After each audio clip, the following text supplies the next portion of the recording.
Buenas tardes a todos. Como presidente de la Asociación Cultural Cantí y en nombre les doy la bienvenida a don Agustín Ponce Figuereo, licenciado en Historia por la Universidad de Huelva y buen isleño. Gracias por su participación y colaboración desinteresada en ofrecernos esta magnífica conferencia. Blas Infante en Isla Cristina, un periodo de vida. No cabe la menor duda que disfrutaremos muchísimo del tema que domina con gran perfección. Muchas gracias, Agustín.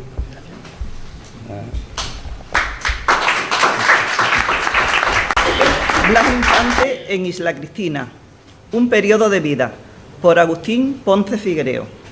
Agustín Ponce Figuereo es licenciado en Historia por la Universidad de Huelva y máster en Gestión Documental y Administración de Archivos. En estos momentos cursa el grado de Historia del Arte en la UNED, estudio que compagina con los de lengua portuguesa en la Escuela Oficial de Idiomas.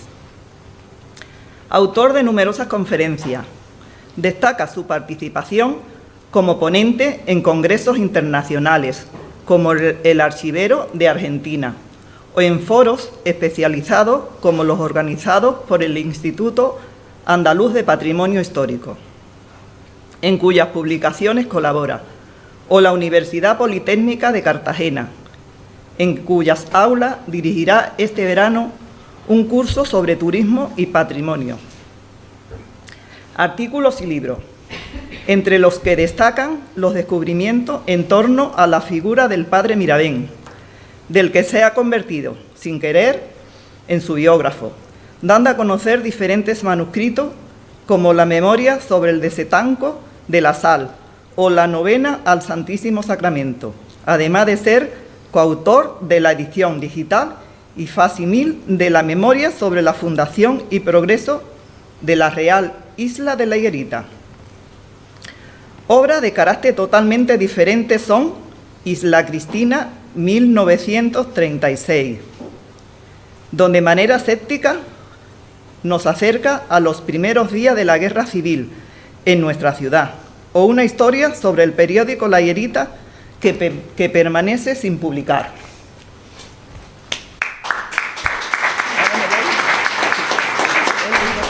Bueno, muy buenas tardes. Gracias por tus palabras, Pepín. Espero no defraudar con las mías ahora, que, bueno, creo que es un poco arriesgado decir que es una magnífica conferencia sin haberlo escuchado. Espero que sea así. Y Antonia, muchas gracias también por tu presentación. Bueno, cuando hace como 10 días o por ahí me asaltan para que diera esta pequeña charla, pues como suelo hacer me negué y aquí estoy. Como da muy buen resultado el negarse, pues aquí estoy. Son días complicados y bueno, espero haber sacado el tiempo suficiente para intentar contaros o acercaros a la figura de Blas Infante, que titulé así. Después, no sé, creo que en la Delegación de Cultura un día hablando con Francis, digo, ¿pero quién ha puesto lo de un periodo de vida? Y resulta que había sido yo, no me acordaba, que había subtitulado la conferencia Blas Infante en Isla Cristina, un periodo de vida. Sin embargo, aunque me voy a detener en el periodo de vida de Blas Infante entre nosotros, pues voy a hacer un recorrido por toda su figura, apoyado siempre en una serie de fotografías y de documentos que nos ayuden a comprender mejor la figura de Blas Infante. Esta mañana tomaba un café con Pepín, hablando de otros temas de vuestra asociación, y él decía una frase repetida hasta la saciedad en Isla Cristina, pero contra que muchos de nosotros llevamos luchando también mucho tiempo, que Isla Cristina es un pueblo joven, que Isla Cristina tiene una historia corta y bueno, yo creo que es un mito que hay que desterrar por muchos motivos que no vienen al caso, pero por dos fundamentales. Si contamos la historia de Isla Cristina, que no es así, pero desde el terremoto de Lisboa hacia acá, pues sí, nos han transcurrido demasiados años comparados con muchas otras localidades de alrededor o de más lejos. Pero hay dos figuras en Isla Cristina que nos meten de lleno en ese corto periodo de tiempo de apenas 250 años, una en la historia general de España, como es Roque García Martín, y otra en la historia, sobre todo de Andalucía, como es Blas Infante. Que Blas Infante Pérez viviera en Isla Cristina, pues nos pone en el punto de mira de la historia de Andalucía con mayúsculas, ¿no? Es el único pueblo de la provincia de Huelva donde vivió. Sabemos que estuvo también en otros, ejerciendo algunas actividades que veremos ahora, pero en la provincia de Huelva es el único donde fijó residencia. Un hombre que fallece fusilado, como supongo que todos sabéis, en 1936, cuya vida dura 51 años aproximadamente, y 9 de los cuales los vivió en Isla Cristina. Entonces, ese periodo de vida, en una vida corta de 51 años, ¿no?, pues es importante. Una quinta parte de su vida, por decirlo así, la pasó en nuestra ciudad. Decía que 51 años de vida de Blas Infante, pues yo he hecho una división en diferentes etapas, ¿no? La infancia y la juventud, su primer destino laboral, los jornaleros del mar o de la mar, como él denominaba a los isleños, y la lucha activa.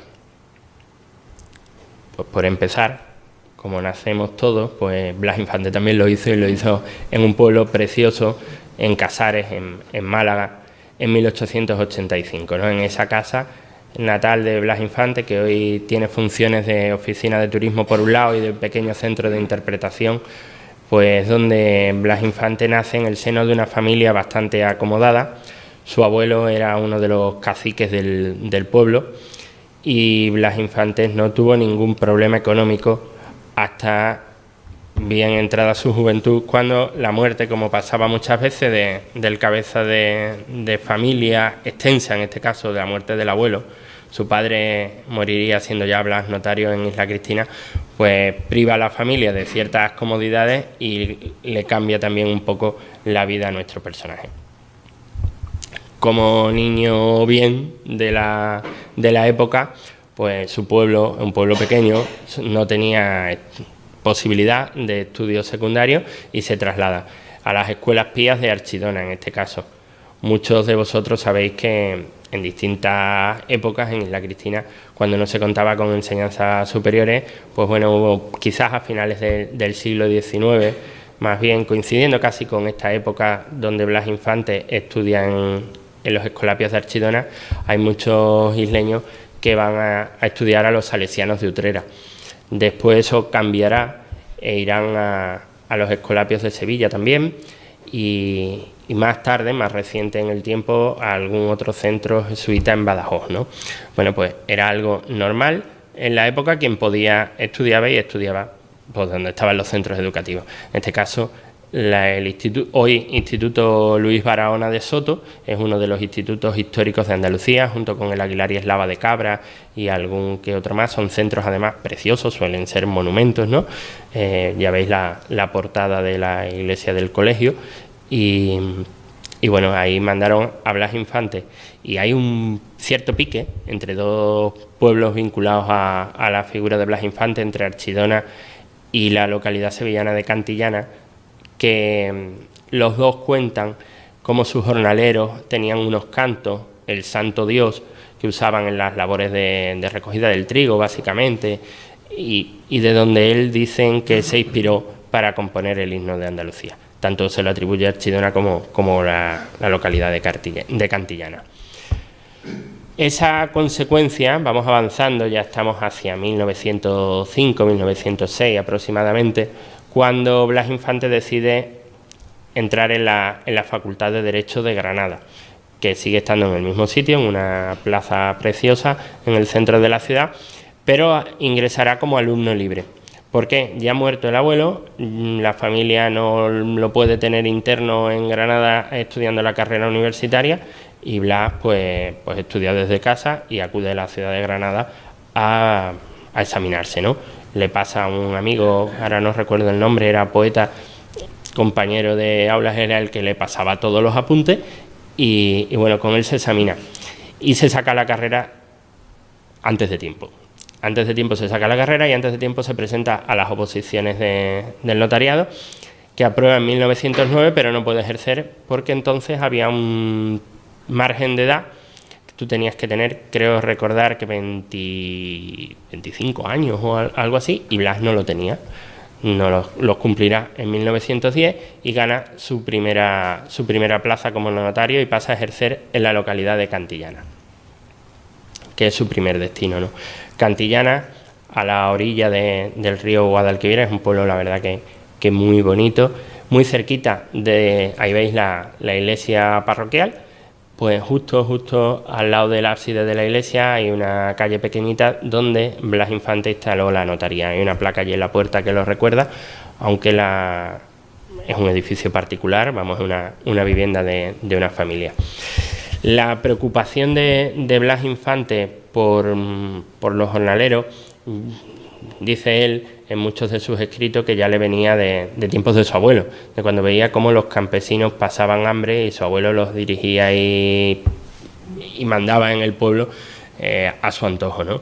Él lucha dentro de haberse criado en ese ambiente económico desahogado, lucha contra eso, y también recuerda de sus momentos en los escolapios de Archidona, cómo iban y se formaban en épocas donde las labores del campo no estaban en pleno rendimiento, pues si no trabajabas no comías, y cómo las filas de personas acudían a una puerta que se conserva allí también de un convento a tomar o a pedir la guiropa, que era como una especie de sopa de unas gachas que hacían en el convento, iba la gente con su plato, se lo llenaban y se iban a comer, ¿no?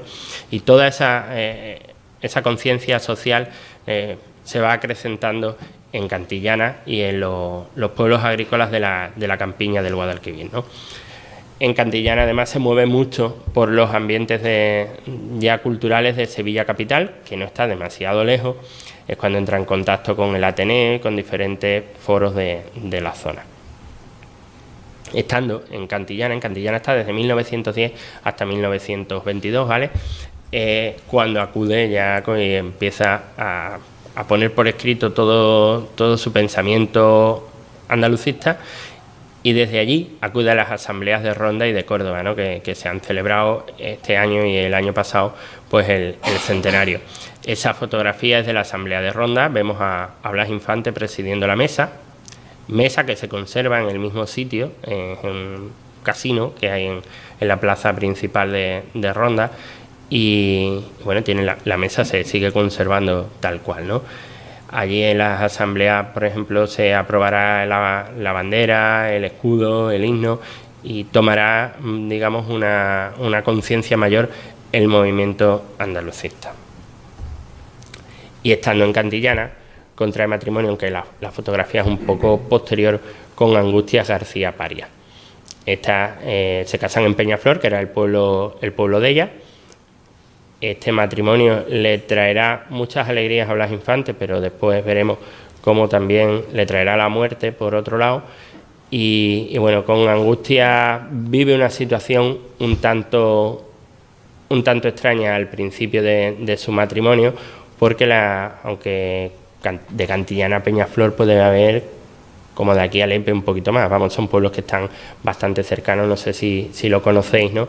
Y aunque vivían en Cantillana, la influencia de los parias, de la familia de Angustia, llegaba de un pueblo a otro, y esa situación familiar llegará a agobiarle bastante. Y estando también en Cantillana, será cuando venga por primera vez a Isla Cristina.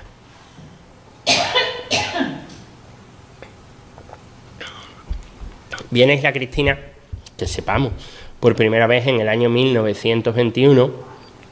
Ahí supongo que reconocéis mucho el edificio de la fotografía. No sé si se ve bien la claridad, hay demasiada claridad, la fotografía esa no es de muy buena calidad. Bueno, es el Salón Circo Victoria. Viene a impartir una conferencia invitado por don Román, por el alcalde de la época, Román Pérez Romeu, y viene a hablar sobre el concepto verdadero de la paternidad, o el verdadero concepto de la paternidad, depende donde lo encontremos escrito. Y es curioso, porque Blas Infante hemos visto cómo se casa un par de años antes con Angustia, pero todavía no había experimentado la paternidad. De hecho, tardará casi una década, tardarán los dos en ser padres, ¿no? Y sus hijas pues verán la luz aquí en Isla Cristina. Es cuando experimentará la dicha de la paternidad. Entonces él es curioso cómo habla desde un concepto totalmente teórico de algo que desconocía, porque ser padre evidentemente debe de ser algo más. Yo tampoco lo he experimentado, pero bueno, vino a hablar y a teorizar sobre la paternidad, invitado por Román Pérez Romeu, que probablemente se conocerían del Ateneo de Sevilla, donde los dos eran socios. Sabemos que ya estaba aquí en 1922, justo un año después, y por ejemplo ahí tenemos una carta que él, no sé cómo se ve fatal, ¿no? Yo de aquí no veo nada. Bueno, la carta es al presidente del Ateneo Popular de Sevilla. El Ateneo de Sevilla está en la calle Orfila, sigue existiendo, pero se crea un Ateneo Popular. En Isla Cristina pasará un poco también eso con posterioridad, ¿no? Y él le dirige una carta al presidente del Ateneo solicitando su ingreso. Dice: señor presidente del Ateneo Popular Sevilla, muy señor mío, están ustedes desarrollando una obra verdaderamente salvadora y trascendental, y les envío un fraternal saludo y les ruego que escriban mi nombre modesto entre los asociados de esa institución. La Administración puede percibir las cuotas que me correspondan en cuanto me comuniquen el importe de las mismas. Sin más comentarios, le da las gracias y suyo afectísimo, etcétera, Blas Infante, y manda 2 direcciones posibles: en Madrid, en la calle Fuencarral número 168, o en Isla Cristina, en la notaría, y está fechado el 25 de octubre de 1922. La notaría en estos momentos en Isla Cristina estaba en la última casa del Paseo Chocolate, esquina con Canet de Mar, justo antes de entrar en Las Palmeras, ¿no? En una asesoría de una casa que había allí, de María Díaz Casanova, pues ahí tenía alquilado una habitación donde este señor instaló la notaría, o la había heredado del notario anterior, ¿no? ¿Y por qué das dos direcciones? No estamos diciendo que está en Madrid, en la calle Fuencarral, o en Isla Cristina, en la notaría. Bueno, Blas Infante ya había tomado posesión de la notaría de Isla Cristina, pero su padre vivía en Madrid con su hermano, estaba enfermo, y Blas Infante estaba todo el día a caballo entre Madrid e Isla Cristina, ¿no? Cogería la albia de las 8 de la mañana para ir a Madrid, tardaría 2 o 3 días más que ahora, pero andaba el hombre con ese trasiego, ¿no?, de la visita de un familiar. De hecho, el 4 de marzo de 1923, el periódico La Higuerita recoge la muerte del padre de nuestro notario, de Luis Infante Andrade, ¿vale? Y es importante este documento de 1922, bueno, que ustedes no creo que no ven, y esta anotación de ahora de La Higuerita del 4 de marzo de 1923. Los que dicen ser biógrafos oficiales de Blas Infante, especialmente Enrique Iniesta Collao Galera, que ha escrito mucho sobre él, y es como la biografía que hay que seguir si uno quiere hablar de Blas Infante, y como copian a Enrique Iniesta todos los demás, pues todos los demás se equivocan. Todos los demás se equivocan porque no han investigado nunca en Isla Cristina, y hablan de que Blas Infante viene de Cantillana a Isla Cristina, exiliado por culpa de la dictadura de Primo de Rivera.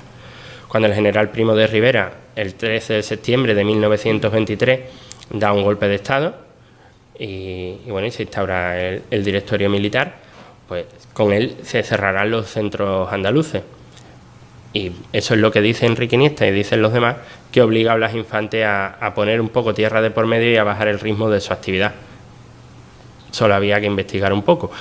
Si no quieren venir a Isla Cristina a leer La Higuerita, pues lo pueden hacer hoy en la hemeroteca de la Diputación, que está digitalizado, y ven esa fecha yo cuento fatal, de marzo a septiembre van 6 meses aproximadamente, ¿no?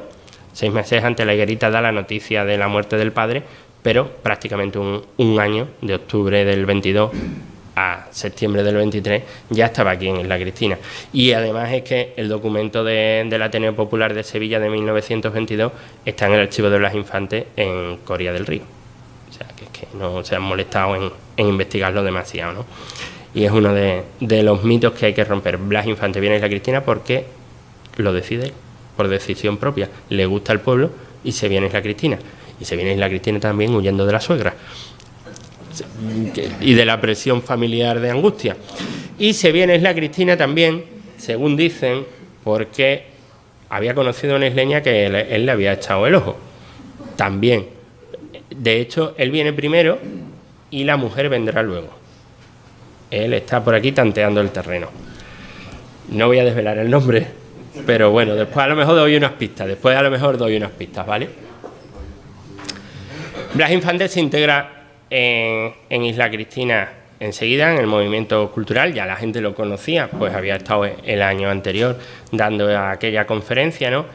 Y coincide prácticamente en fecha la creación también en Isla Cristina del Ateneo Popular.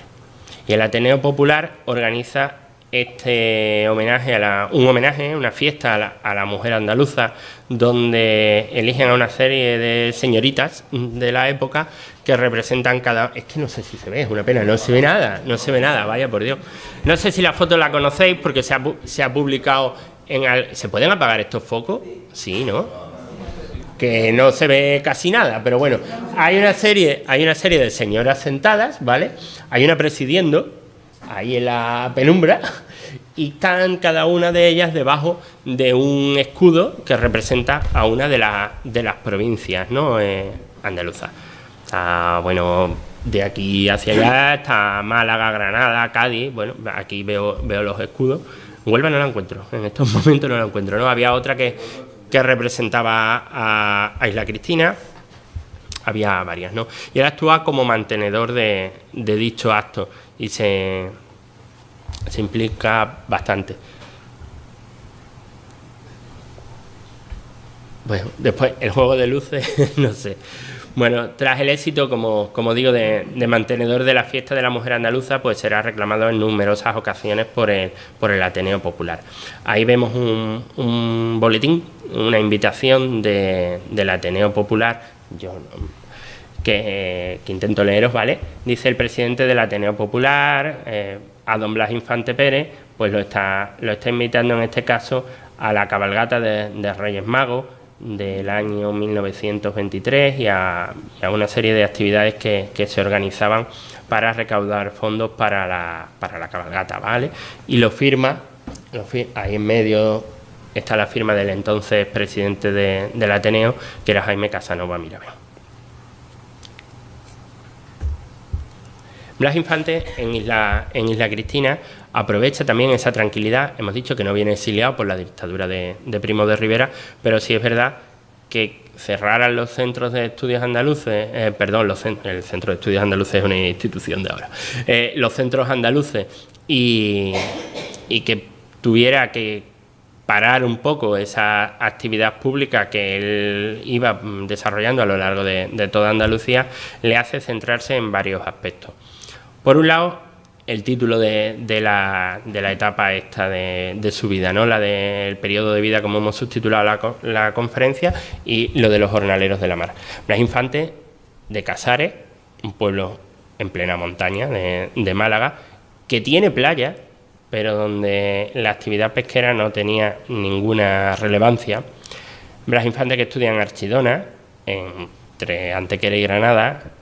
Blas Infante, que lo destinan como notario a Cantillana, que se casa en Peñaflor, en la campiña de Sevilla. Un Blas Infante agrícola, siempre relacionado con eso.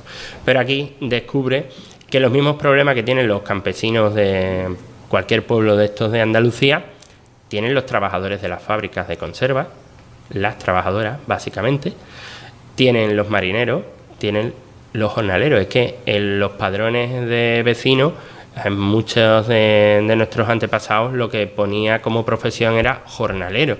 Cuando uno lo lee dice, bueno, y tantos jornaleros había en Isla Cristina, tanto campo había en Isla Cristina. No, es que eran a jornal el ir a la mar o el ir a la fábrica, ¿vale? Y él entonces amplía su visión, que puede ser el mismo problema de un campesino que el de un marinero. Pero se dedica también a estudiar varias cosas.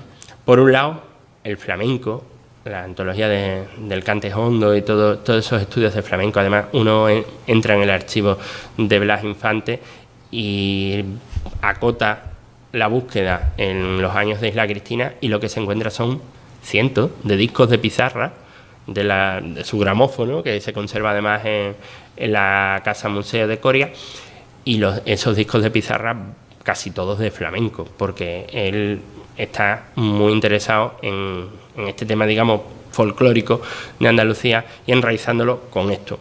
Blas Infante toma como referente de Andalucía, podía haber tomado otro o no desdeñar ningún otro, pero él fija el periodo de máximo esplendor de Andalucía en Al-Ándalus. Entonces todo lo relacionado con el mundo musulmán le apasiona. Desde aquí, la época de Isla Cristina le sirve a Blas Infante también para hacer los grandes viajes, por llamarlo de alguna manera, dentro de su vida, ¿no? Y uno de sus grandes viajes es el viaje a Marruecos de 1924. Se va hoy es un pueblo pequeñísimo, imaginaros hace prácticamente 100 años, un sitio llamado Akmat, buscando una tumba de un rey, del rey Al-Mutamid, que era el rey de la taifa de Sevilla, de la zona occidental de la península ibérica en aquella época. Bueno, y occidental y no, porque a base de conquistas Al-Mutamid llegó hasta Cartagena también. O sea que fue conquistando diferentes reinos de taifa y anexionándolo, ¿no? Y él estaba un poco obsesionado con la figura del rey Al-Mutamid, entonces va hasta la ciudad de Akmat buscando su tumba, y la encuentra. Hoy se puede visitarla en un pequeño morabito, se puede visitar el mausoleo de este rey andalusí. Y él además hablan en esta época de su posible conversión al Islam. Eso es toda una mitología que demostrado no está, que la familia siempre ha negado. No sé yo hasta qué punto te conviertes al Islam y tienes en tu despacho muchos fuimos a Coria, ¿no?, a la casa, y tú, si te conviertes al Islam, no pinta nada una Santa Teresa, una Virgen de no me acuerdo de qué advocación, que también hay en una hornacina del despacho. No creo yo que Mahoma le hiciera mucha gracia aquello, ¿no?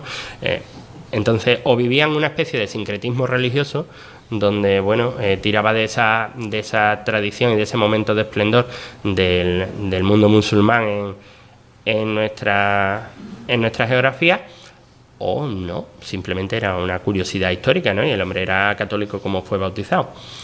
El viaje a Marruecos de 1924, que le estoy dando para el otro lado, y 1924 también es un año bastante importante, porque ve la luz, una de las pocas publicaciones que ve la luz en Isla Cristina.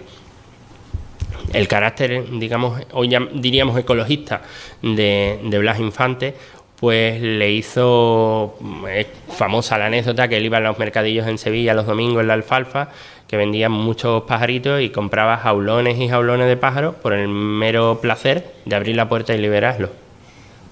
Entonces, aquí desde la asociación en la UR recuperamos una placa y repusimos, ¿no?, en la Casa de la Aduana, en la calle Armada Española, que estaba donde estuvo el ayuntamiento por detrás, estuvo esa placa, y pusimos una réplica también en la defensa de los animales. Cuando se cumplieron los 100 años de su ingreso en el notariado, también se colocó una placa que está justo delante del Colegio El Molino, en la avenida Blas Infantes. Vino su hija a descubrirla. Y también él hacía mucho hincapié en colocar esta serie de placas en los colegios, porque había que educar a los niños en esta libertad y esa protección a la naturaleza desde pequeñito, ¿no? En Sevilla, en la calle Mateos Gago, hay un colegio que no recuerdo el nombre, justo girando en la curva que hace Mateos Gago para entrar en el barrio Santa Cruz. Antes de llegar a la iglesia de Santa Cruz, allá hay un centro educativo, y tiene una de estas placas. En la zona de Cazalla de la Sierra, creo que es Cazalla, o en Constantina, en uno de estos pueblos de Sevilla, también se conservan placas de estas que impulsó, en este caso desde Cantillana, pues Blas Infante, para que se pusieran en los centros educativos, ¿no? Y una de las más conocidas es la Plegaria del Pájaro, que tiene varias ediciones, pero en 1924, y aprovechando que estaba aquí, pues esta edición es de Isla Cristina, está hecha en la imprenta Arte Gráfica de Miguel Vázquez Andivia, ¿vale? Y no veis nada, pero aquí debajo es donde pone, debajo de la línea que enmarca el texto, es donde pone imprenta Artes Gráficas Miguel M. Vázquez, Isla Cristina, ¿vale? La plegaria del pájaro dice: niño, tú que algunas veces me martirizas, mírame bien. Yo soy el protector más importante de la agricultura. Yo enseñé a los hombres el arte de la cestería mostrándole mi nido. Te he sugerido la idea de volar como yo y has construido dirigibles y aeroplanos. Hay que ponerse en el contexto de la época. Dirigibles y aeroplanos, ¿no? Me perdí. La inmensa variedad de mis nidos te ha sugerido multitud de ideas. No me hagas morir para lucirse vanidosamente en tu sombrero. Yo destruyo por millares los insectos que constituyen las plagas de las legumbres, los cereales y las frutas que son tus mejores alimentos. No me hagas víctima inocente en tu deporte de caza. Yo distraigo con mi dulce y armonioso canto tus horas de fastidio. No destruyas mi nido, que es el santo hogar de mis pequeños hijos. Si eres bueno, como creo, no me tengas preso entre alambre, no me hagas mal y andaré más cerca de ti. Uy. Eso dice la plegaria. Esto además, que tuvo muchísimas ediciones aquí en Sevilla y en muchísimas otras imprentas, lo repartían como loco, ¿vale? En los colegios y en cualquier acto público que se organizaba también en defensa de los animales. Como aquí estaba, lo vuelvo a decir, un poco más relajado, pues escribió una obra de teatro. Esta obra de teatro llamada Cicno, que no sé lo que significa y no es un error, no es 5 mal escrito, es Cicno, ¿vale? Pues la publicó en el periódico Argos. Lo que pasa es que en el Argos de ese momento pues no se conserva.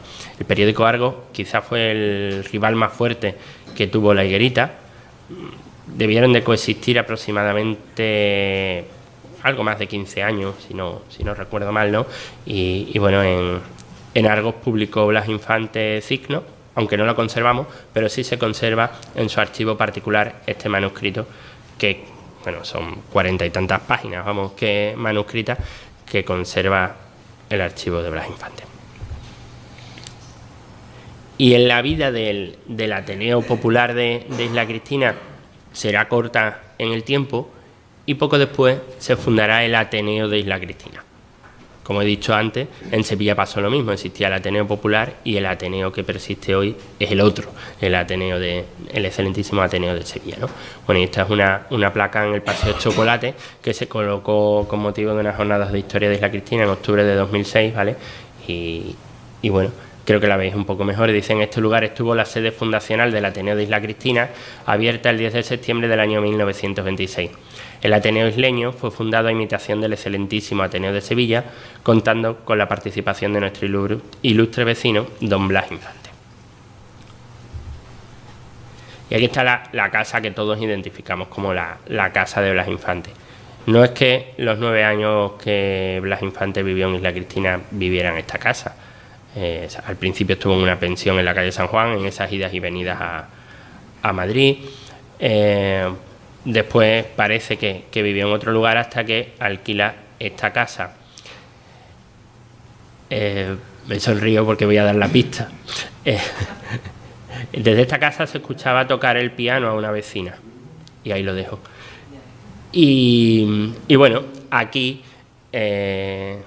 vivirá Blas Infante. En la planta de abajo tendría la notaría y bueno, en el resto de la casa la vivienda, ¿no? Será una casa mucho más cómoda para vivir. No es doña Adelaida, que ya estaba casada doña Adelaida. Y aquí había venido a hablar de la paternidad, pues aquí conocerá por fin lo que es la paternidad, ¿no? Esta foto es un montaje realizado hacia 1937 con sus 4 hijos. Las 2 mayores, que las que están a su lado, pues son Luisa y María de los Ángeles, y son las que nacerán aquí en Isla Cristina. Luisa es esta de aquí y María Ángeles la otra.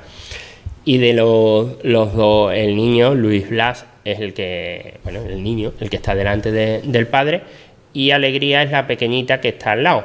Alegría es un montaje, esa fotografía no estaba, la recortaron y la pegaron ahí porque era un bebé de pocos meses cuando fallece su padre. Entonces hicieron en casa ese montaje, ¿no? Él diría en una carta que creo que está por ahí, que publicó en el periódico La Higuerita en el año 35, que él sentía a Isla Cristina como su patria por ser la de sus hijas.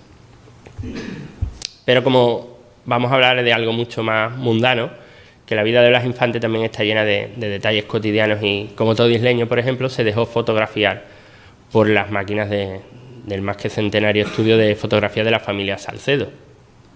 ¿Quién no tiene una foto de Salcedo? ¿Con caballito o sin caballito? ¿O con el típico el paisaje de detrás? Hay cientos en todas las casas, ¿no? Pues Blas Infante también se besó sus fotos en Salcedo, y lo que vemos es una factura de Salcedo, pues de las fotos que se hizo, en este caso, en el año 28. Y sacó copia. Se hizo 5 fotografías, pero sacó pues 19, 2, 3... unas 45 fotografías, ¿vale? Aunque eran 5, sacó copias, lo típico, a mi abuelita, a mi papá, a mis titos, a mi no sé quién, y empezó a distribuir a la familia. Probablemente de mayo del 28 es que fueran de la pequeña Luisa, de su primera hija, muchas de ellas. La etapa de sus viajes, ya lo he dicho cuando he hablado del viaje a Marruecos en 1924, pero desde aquí, por ejemplo, también va a Silves, en el Algarve occidental. No sé si conocéis Silves, merece mucho la pena, ¿vale? Así conocéis seguramente más las playas, Pera, Armasao de Pera y toda esa zona de la costa, pero Silves está en el interior, y Silves es la capital histórica del Algarve. Mucho antes de que Faro fuera capital, lo fue Lagos, y mucho antes de que Lagos fuera capital, lo fue Silves. ¿Por qué viaja a Silves? Bueno, porque la historia dice que Al-Mutamid nació en Silves, o que nació en Bella, en el Alentejo. Dice las dos cosas, pero sí que es verdad que él era príncipe de Silves, y que en Silves, eso que veis, está el castillo, está la antigua catedral de la diócesis del Algarve, ¿no?, que tiene unas tumbas preciosas con sus caballeros, con sus armaduras, etcétera, tallados un poco tipo, por decirlo de alguna manera, a la de los portocarreros en el convento de Santa Clara de Moguer, ¿no? Bueno, pues fue la patria de Al-Mutamid, por lo menos la simbólica. Y se proyecta hace justo 100 años, en 1919, un homenaje al rey poeta. Al-Mutamid también se dedicaba a componer poesía y publicó muchísimas cosas. Bueno, pues se proyecta un homenaje que intenta Blas Infante, pero la situación política de Portugal en esos momentos tampoco era la más propicia, y al final se queda en ese intento solamente. Portugal en 1910 había tenido una revolución, había abolido la monarquía y había proclamado la república, y estamos hablando de 1919, y la situación del país era un poco extraña en aquellos momentos. También, es que estaba viendo si había puesto una fotografía o no. Desde aquí, por ejemplo, viajará Blas Infante a Galicia y mantendrá contactos con los nacionalistas gallegos. Estaban clausurados los centros andaluces, también los centros de cultura gallega, pero en estos nacionalismos periféricos de la periferia de España, no es que fueran residuales, sino que geográficamente en la periferia, más lejos de Madrid, el control era menos férreo. Entonces, bueno, estaban clausurados, pero podemos ir a dar una conferencia, podemos reunirnos, etcétera, ¿no?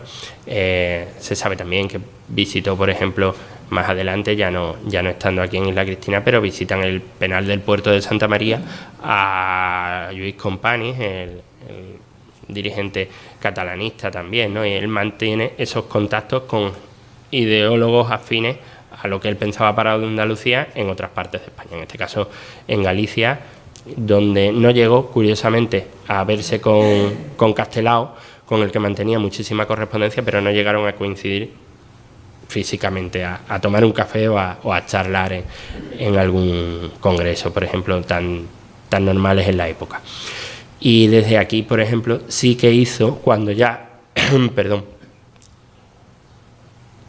cuando ya la dictadura se va relajando, cuando ya se va convirtiendo en la dicta blanda de Dámaso Berenguer, del almirante Aznar, o del directorio ya no tan militar, sino del directorio civil, ¿no? de los últimos tiempos de Primo de Rivera, pues ya empieza a salir un poquito y a levantar más la cabeza, y va a Málaga y da conferencias, y dio conferencias desde aquí, desde Isla Cristina, utilizándolo como base en Huelva Capital, en Lepe, en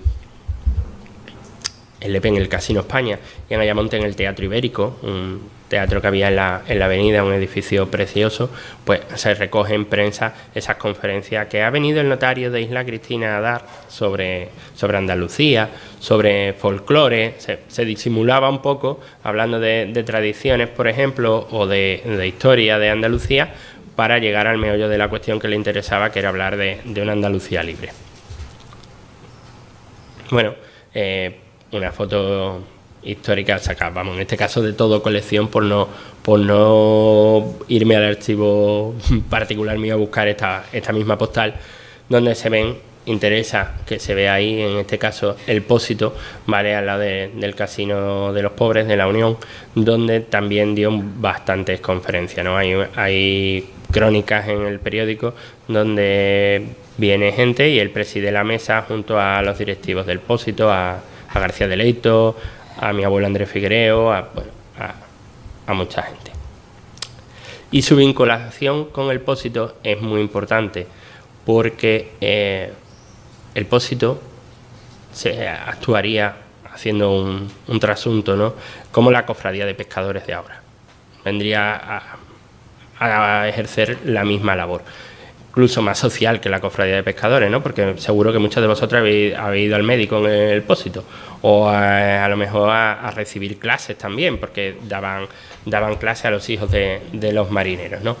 Y Blas Infante, esto, en su preocupación por los jornaleros de la mar, pues se preocupó bastante de que el Pósito, que era algo muy social para los marineros, pues funcionara. Y en el archivo se conserva, por ejemplo, un reglamento del Pósito, y probablemente se conserve porque él participara directamente en la redacción de ese reglamento del año 1930, está firmado abajo, ¿no? En este caso es un reglamento del Pósito, pero pensando en la construcción del edificio.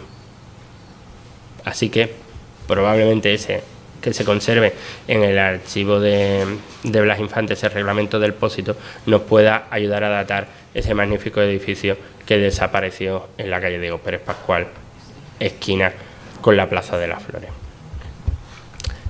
Y esto, que es una pena que no se vea bien, bueno, pues es un ejemplo de una de las cientos y cientos de escrituras que a lo mejor tenéis en casa también. Esta es del ayuntamiento, pero hay mucha gente que tiene en casa escrituras de Blas Infante. Es que estuvo 9 años como notario. Es que vuestros padres, vuestros abuelos, pues compraron casas, hicieron testamento, etcétera, y lo hicieron antes el notario de Isla Cristina, Blas Infante. También aquí le sucede la famosa historia de Don Dimas, ¿no? Esta foto sí es de aquí, de su casa de Isla Cristina. Y Blas Infante lo que tiene en la mano no es un perro, que es un zorro, que sabéis que rescató en el Coto Covadonga, hacia San Silvestre, pues había unos cazadores de gente de aquí que iba mucho a cazar. Uno de los socios grandes del Coto Covadonga, por ejemplo, era Vitorique. Y bueno, y la gente iba de cacería. Y unos cazadores pues fueron a mataron, por lo visto, no recuerdo muy bien ahora mismo si a la madre, y este zorro era una cría, y cuando lo iban a matar, como que él lo rescata y se lo lleva y lo adopta, y se convierte Don Dimas, porque le puso ese nombre, en un perrito faldero para Blas Infante. Estaba totalmente domesticado, de ahí que el zorro se dejara fotografiar con su dueño y lo siguiera a cualquier parte. Damos un salto, porque si hemos desmentido antes una cosa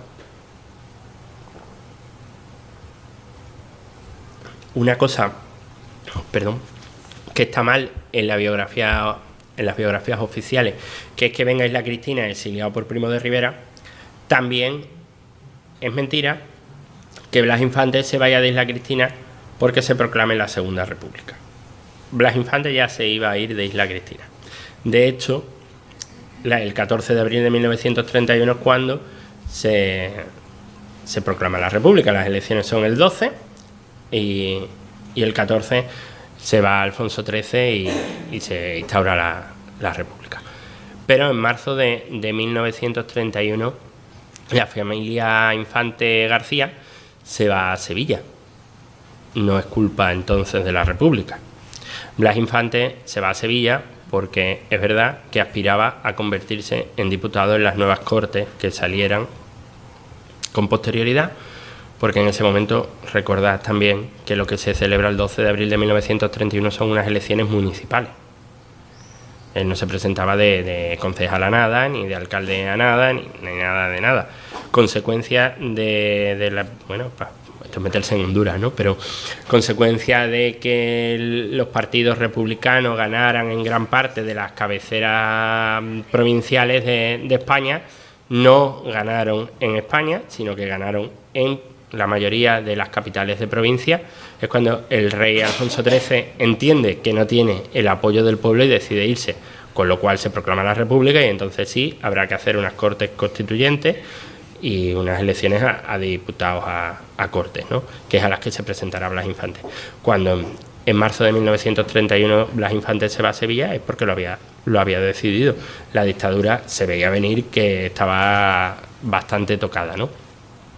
Y allí en Sevilla nacerá el niño que hemos visto sentado, digamos, delante del padre en esa fotografía familiar. Allí nacerá Luis, o Luis Blas, que será inscrito en el registro civil de Sevilla, y eso es la partida del registro civil de Sevilla del nacimiento en 1931 de Blas Infante, y que hará un isleño. El que va a inscribir al niño al registro civil, en este caso no es el padre o el abuelo, que es lo más normal, sino el pasante de la notaría, que es Manuel Prieto Viesma. Manuel Prieto Viesma, el padre había estado aquí de secretario del ayuntamiento, la madre era de un pueblo de Málaga, de Teba, si no recuerdo mal, Juan Prieto Mora, y era natural de Teba, Málaga, pero viene aquí como secretario del ayuntamiento.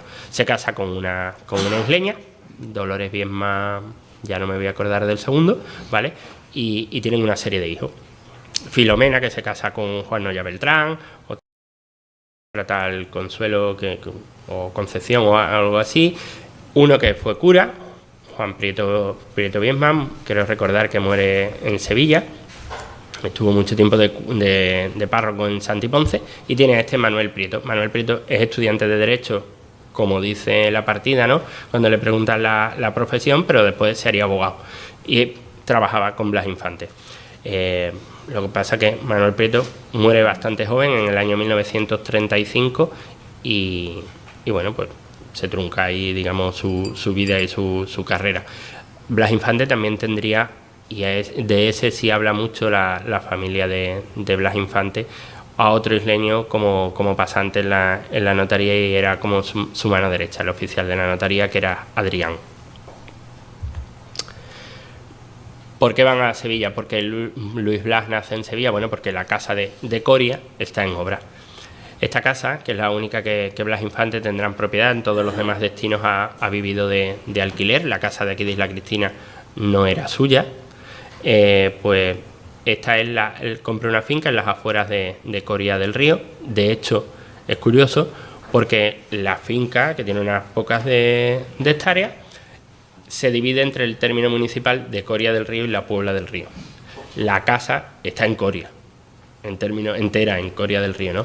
Y en la misma finca la Junta de Andalucía, cuando se la compra a la familia, ubica el llamado Museo de la Autonomía, que está en el otro extremo de la finca, y el museo está en la Puebla del Río. Está la división del término, pero bueno, ¿qué nos van a contar nosotros si tenemos Pozos del Camino, Islantilla y esto, y lo tenemos todo dividido a media con los pueblos de alrededor, ¿no? Pues esto es una cosa muy parecida. Y en Coria del Río hay un detalle, los que fuimos a visitarla en el aula de la experiencia, o quien haya ido por libre lo puede apreciar, ¿no? Es algo fantasioso. La casa es indescriptible, vamos a dejarlo ahí, es indescriptible la decoración de la casa, ¿no?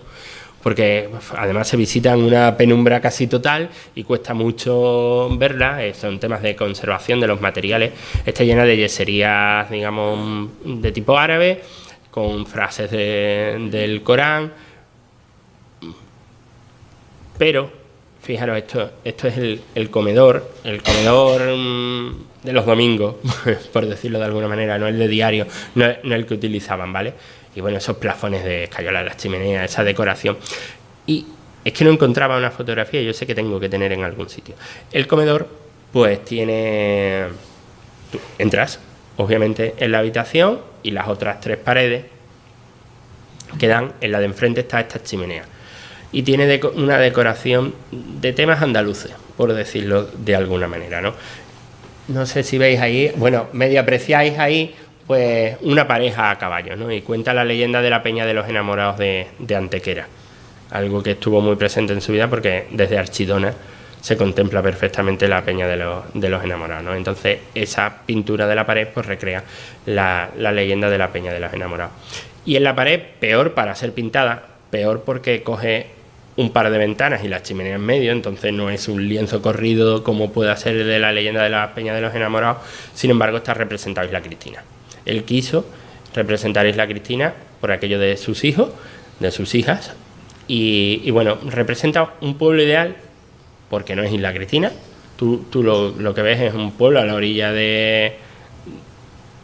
No se sabe bien si de un río o de mar abierto, pero sí es verdad que los barcos, y es que es una pena que no se vea en la diapositiva, porque lo que se ve son los típicos laudes de vela latina que teníamos aquí, se ven en las fotografías de la época de Isla Cristina, ¿no? Eso, o galeones a vela, o bueno, yo me pierdo un poco hablando de barcos, pero son los mismos que las fotografías antiguas se ven del muelle Ribera, esos barcos, ¿no? Y él quiso tener a Isla Cristina representado en la Casa de la Alegría. Que sepamos, en 1935 es el último contacto directo que tiene con Isla Cristina. Muere Ángel Grinda. Ángel Grinda, no sé si conocéis la historia un poco del personaje. Él viene como actor en una compañía de teatro a finales del siglo XIX. Le gusta tanto el pueblo que se queda por Isla Cristina, ¿no? Y Grinda, bueno, pues trabajará un poco de lo que le sale, de escribiente, trabajará en la biblioteca municipal, trabaja de todo, se casa con un par de isleñas, sucesivamente, muere una, se casa con la otra, pero no tiene descendencia.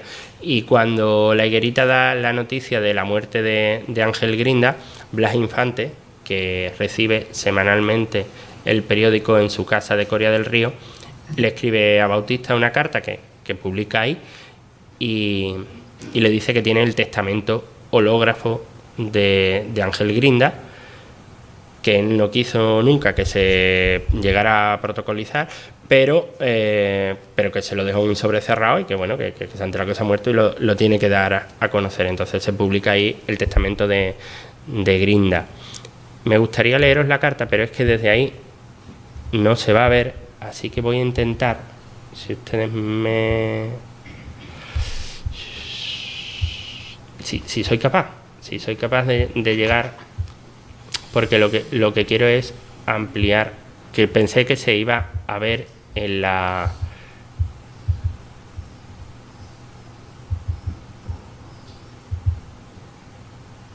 Bien, ahí está. ¿Lo están viendo ustedes en pantalla esto? Sí. O sea, que pueden ver cualquier cosa, vale. La carta es cortita, aunque se publica, pone 34 ahí porque es un error mío. Esto es un 5, ¿vale? Don Juan Bautista Rubio dice: mi querido amigo, leí en su simpático periódico la muerte de don Ángel Grinda. Durante los tiempos tranquilos en los que yo ejercía de notario, don Ángel me hizo entrega de un sobre el cual he abierto, total, ¿no? Pero lo importante es el segundo párrafo. Dice: leo con mucho gusto todas las semanas La Higuerita, cuyo envío mucho le agradezco, y crea que me procura usted con ella un rato insuperable de revivencias plácidas en esa lindísima patria isleña, la cual considero como mía por serlo de mis chiquillas, quienes tanto habrán de enorgullecerse con el tiempo, cuando puedan decir con razón que nacieron en el rincón más bonito de España. Gracias y un abrazo, etcétera, ¿no?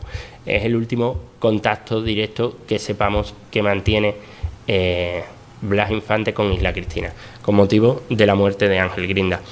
Este periodo no le he dicho que tituló algo así como la lucha activa, es porque es en estos momentos cuando la actividad política de Blas Infante se vuelve muchísimo más intensa, ¿no? Se presenta sin mucha suerte a las elecciones, no sería elegido diputado, pero la labor que desarrolla en estos momentos es brutal. Es brutal porque consigue poner en marcha el Estatuto de Autonomía de Andalucía. Lo que hace que hoy en día Andalucía sea como es, en gran parte se lo debemos a la figura de Blas Infante. Eso lo recordaréis vosotros, porque yo no lo viví, pero cuando la Constitución se aprueba, cuando se empiezan a aprobar los estatutos de autonomía de Cataluña y el País Vasco, se le considera nacionalidades históricas. Y Andalucía tiene que echarse a la calle a recordar que también es una nacionalidad histórica. Es el famoso 4 de diciembre, ¿no?, cuando matan a García Caparrós en Málaga, y cuando a Andalucía el gobierno central les reconoce que vale, que entre por la vía rápida para las nacionalidades históricas, con lo cual podamos tener muchísimas más competencias de autogobierno que las nacionalidades, las regiones no consideradas históricas, Extremadura, Castilla, etcétera, ¿no? El resto de regiones, ¿no?, de la época, hoy comunidades autónomas. Pero se lo debemos a Blas Infante porque realizó el borrador, realizó el proyecto de autonomía que habían aprobado en primera instancia las Cortes y habían aprobado la celebración de un referéndum, donde el pueblo iba a ratificar este Estatuto de Autonomía. Referéndum que estaba previsto para el verano de 1936, pero como sabéis, el 18 de julio de 1936, pues empieza la Guerra Civil y en plena guerra, pues no se celebró ningún referéndum y fue lo que impidió el que Andalucía echara a andar en la República como comunidad autónoma, ¿vale? Pero ese recuerdo se recuperó en 1979 y 80 y etcétera durante la transición para apelar a que era una nacionalidad histórica. Por eso traigo esta foto, por eso y por unas cosas que ya para ir terminando, porque creo que estoy hablando ya más de la cuenta de lo que yo había programado, traigo esta fotografía que también es muy conocida, que no veis, pero muy bien, pero es una de las manifestaciones probablemente correspondiente al 14 de abril de 1936. Era propiedad la fotografía de Sebastián Vázquez, ¿no? Sería propiedad de su padre, de Blas Vázquez Mendoza, y se publica en muchos sitios, entre ellos en la portada del libro Isla Cristina 1936. ¿Y por qué traigo esto? Porque Blas Infante en ese tiempo en Isla Cristina dejó sembrado su ideal también y su pensamiento. En pleno 1936, cuando se debatía el Estatuto de Autonomía de Andalucía, todo el mundo estaba de acuerdo en que había que votar el estatuto, que era bueno para Andalucía, pero en la provincia de Huelva empezaron a surgir bastantes dudas y bastantes voces discordantes con esa idea. Huelva en conjunto pensaba que era mejor no pertenecer a Andalucía y formar una especie de comunidad autónoma que fuera Cáceres, Badajoz y Huelva. Huelva como el gran puerto de la región extremeña y que nada tenía que ver con Andalucía. Después, en la transición, para pasar a algo bastante parecido, pero del otro lado, con Almería. Almería tuvieron que los senadores darle una vuelta un poco rocambolesca al referéndum de autonomía de Andalucía para que encajara, porque las cuentas en Almería no acababan de salir, que no se veía del todo dentro de Andalucía. Por otra parte, es algo un poco normal. Yo estoy seguro, yo lo digo, la gente me mira raro, pero seguro que os pasa a muchos de vosotros lo mismo. Tenemos más cosas en común con alguien de Villarreal, con alguien de Tavira, y con alguien de Faro que con alguien de Almería. Seguro, seguro. Y sentimos más lo que pueda pasar en Villarreal que lo que pueda pasar en Mojácar. Donde sea, da igual, porque ideológicamente esto de las regiones o las autonomías, los estados, son líneas en un mapa. A nosotros nos mueve más Portugal. Yo se lo he explicado a la gente, digo, mira, sube a mi azotea, que ves eso es Portugal. ¿A qué Portugal se ve de tu casa? Y digo, pues sí, se ve. Entonces, Almería no se ve, como el chiste, ¿no?, de la Luna o Valencia. Bueno, pues esa semilla que deja Blas Infante que deja Blas Infante en Isla Cristina será muy importante, y será por algo que sí quiero leeros, ¿no? Cuando se está discutiendo el estatuto, se crea en Isla Cristina lo que se llama el núcleo liberalista. Eran una gente del pueblo que crean como una especie de asociación política, porque no llega ni a ser partido siquiera, para defender la pertenencia de la provincia de Huelva a Andalucía.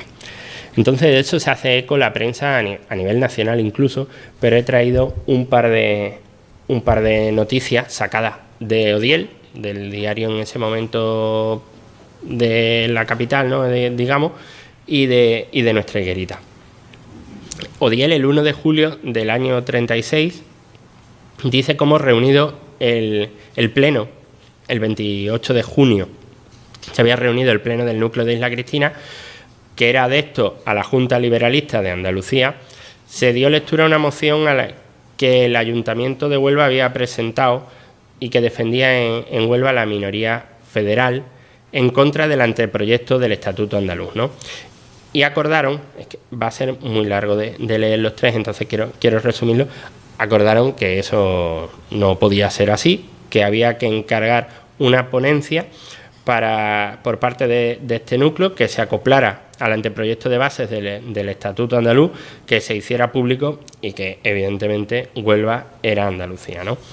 Entonces, bueno, que son un montón de páginas, pero quizás la más interesante es esta carta de 13 de julio. Fijaros la fecha, 13 de julio, 5 días antes del comienzo de la Guerra Civil. Y esta es la carta que aquí no se conserva, en el Archivo Municipal de Isla Cristina no se conserva, pero que sí se conserva en muchos se conserva en prensa y en muchos archivos municipales de la provincia de Huelva. Lo que hace Isla Cristina es encargar un estudio y las conclusiones se las manda a todos los ayuntamientos de la provincia de Huelva. Y dice, ojo, que vaya a votar, ¿no? Y entonces cambia el sentido del voto totalmente de Huelva, y Huelva apoyará el Estatuto de Autonomía y se olvidará de esa historia extremeña. Y este sí es la copia al Ayuntamiento de Huelva, en este caso, pero bueno, que le mandan a todos los pueblos.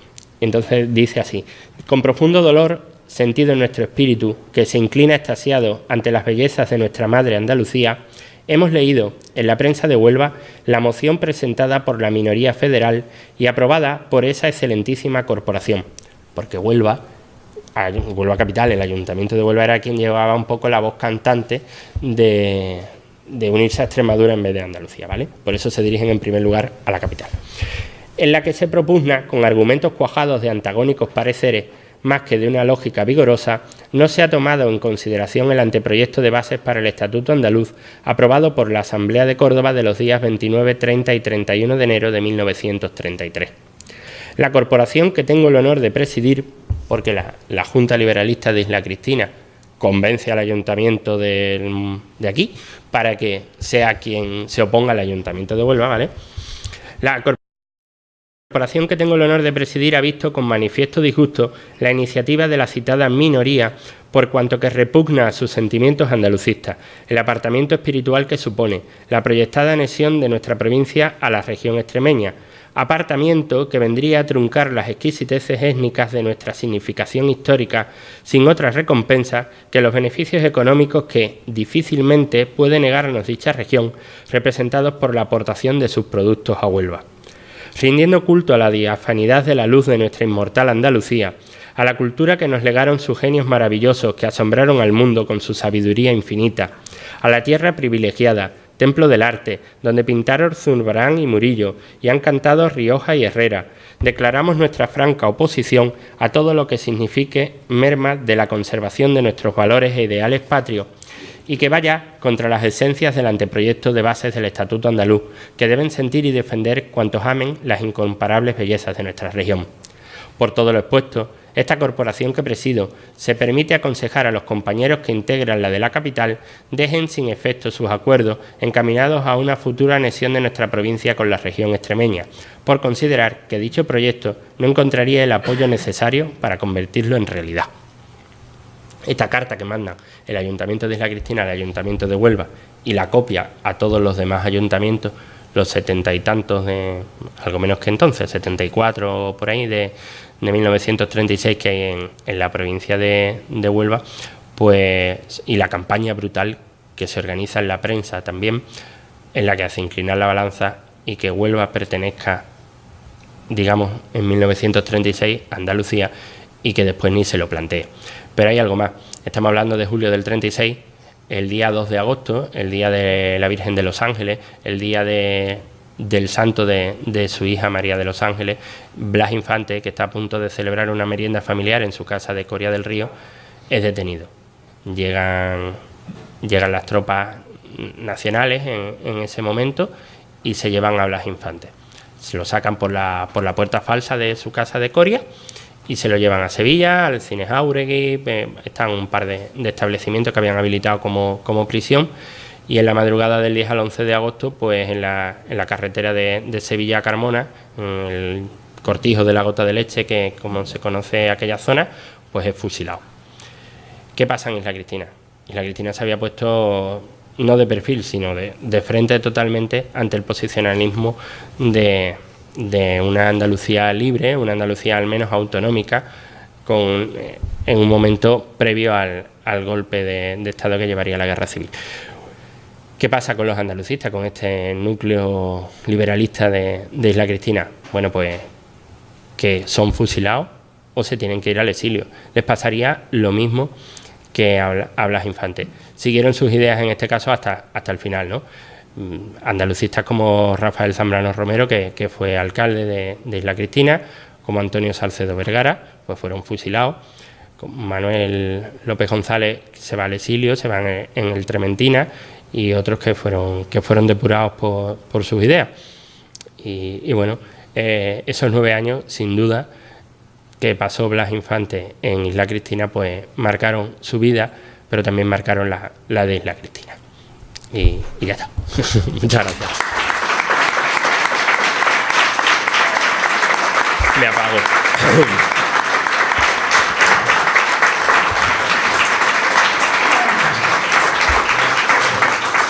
Sí, si alguien quiere preguntar. Si alguien quiere preguntar. Bueno, yeah. Si alguien quiere preguntar algo, no sé. Sí, Bernardo. Una pregunta. ¿Hay un puerto para acá? Sí. ¿Un puerto marinero? Y dices tú que no tiene nada que ver. No, hombre, sí, claro.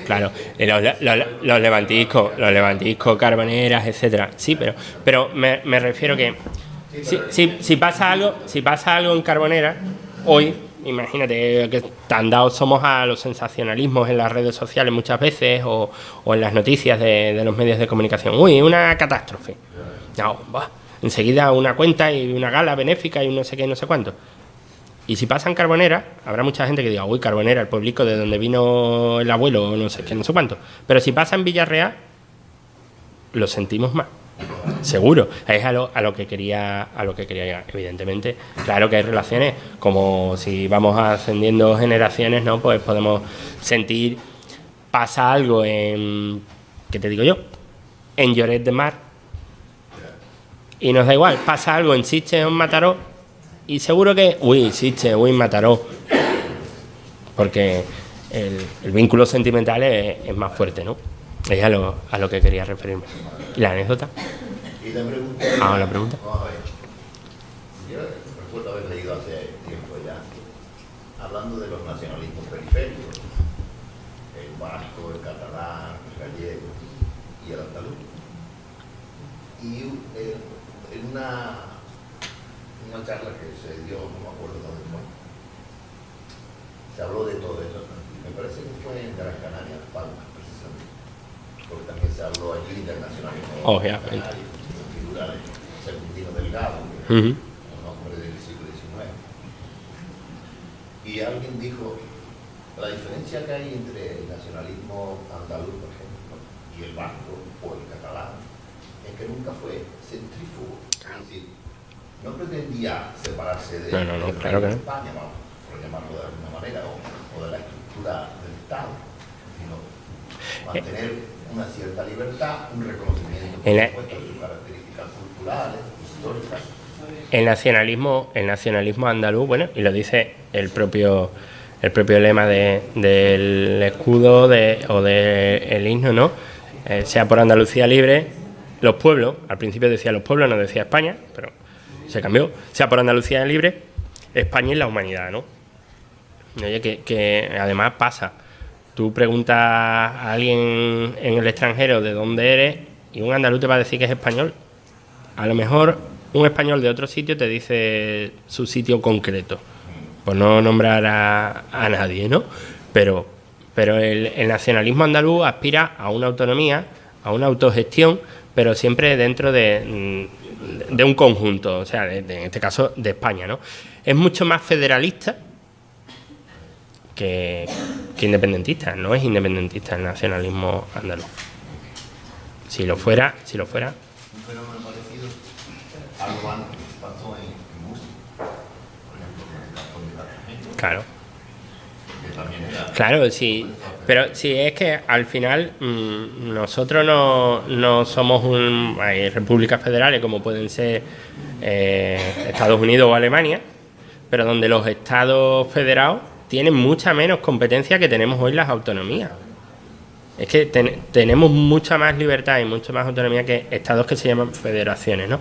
¿Qué pasa? Que aquí la experiencia federal fue un desastre y nadie se atreve a decir que esto es una federación. Que hay federaciones monárquicas, que podíamos ser un reino federado, y apelando, yo creo, no se debe hacer historia futurible, pero yo creo que gran parte de toda esa culpa la tuvo Cánovas del Castillo. Don Antonio Cánovas del Castillo, en la restauración de 1875, después del pronunciamiento de Sagunto, instaura una monarquía centralista totalmente, desde Madrid, y suprime una tontería, pero que nos hubiera venido estupendamente a estas alturas de la película. Hasta ese momento, después de que en 1868 se echara en la gloriosa Isabel II, los años esos de Amadeo de Saboya, de la Primera República, con todo lo que dio, ¿no? Con 4 gobiernos, guerras civiles, etcétera, por medio, en menos de un año, la cosa rara de por medio hasta llegar a la Restauración. Pero hasta su madre, hasta Isabel II, los reyes de España eran reyes de las Españas. Era fulanito de tal, rey de las Españas, y ahora empezaban con toda la retahíla de títulos históricos.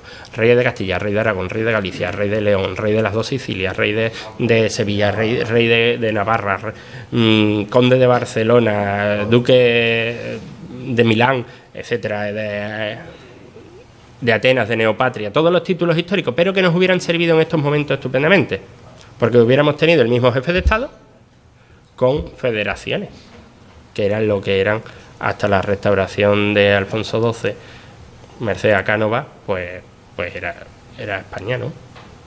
Y nos hubiéramos evitado quizás muchísimas cosas. Pero Cánovas, en un momento de una incertidumbre también total, tuvo que tomar una decisión radical, ¿no? Por eso digo que lo primero que hay que hacer es historia futurible, pero que creo que de aquellos barros estos lodos sí. Y por cierto, que Cánovas, me imagino, se inspiraría en Francia. Sí, Claro. un Estado muy centralista. También, curiosamente, Portugal, hace como 15 años, se hizo un referéndum, no sé si te acuerdas, porque se preguntaba a los portugueses si querían una autonomía similar A España. Llega a llegar. No, claro. El título en Solo hay 2 autonomías en Portugal. La primera sobre Azores y Madeira, ¿no? Que tienen un estatuto especial, ¿no? El título histórico, sin embargo, Portugal nunca tuvo esa división interna histórica, como los reyes eran reyes de Portugal y de los Algarves, pero lo de rey de los Algarves era nominativo. El Algarve era igual que Lisboa, que Oporto, que Coimbra, que cualquier sitio, que cualquier región. Yo puedo seguir hablando, ¿eh? ¿Eh?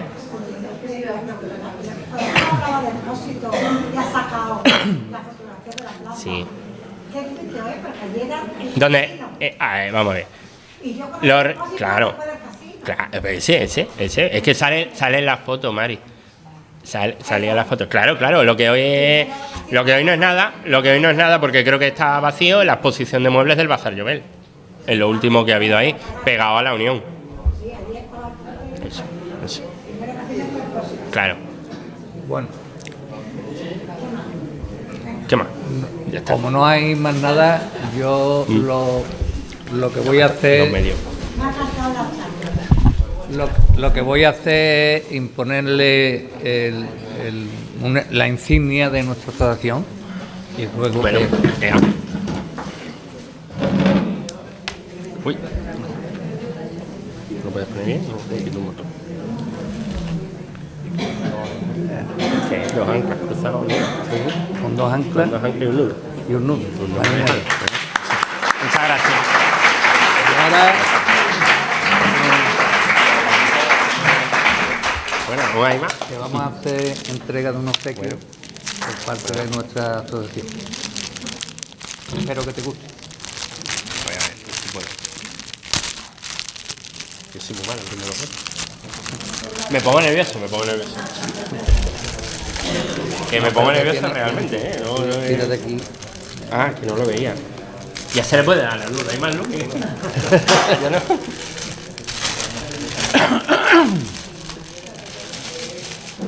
Está envuelto y envuelto otra vez.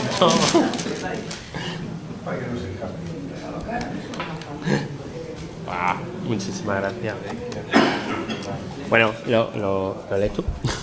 No, léelo. Bueno, la Asociación Cultural El Cantil, a don Agustín P. Figuereo, por su participación en la charla coloquio Blas Infante, un periodo de vida, mayo 2019. Muchísimas gracias.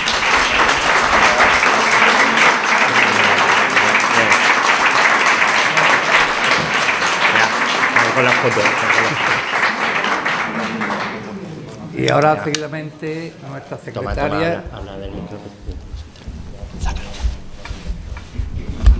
Nuestra secretaria va a nombrar a los nuevos socios para ponerle también la insignia de nuestra asociación.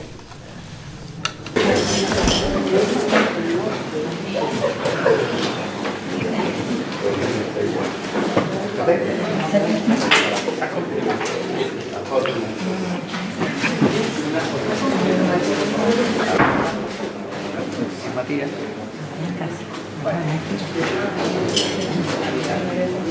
Por ser temático.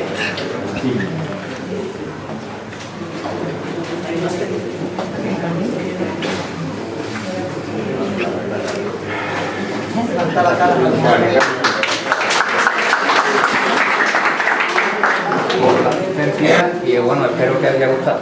Sí.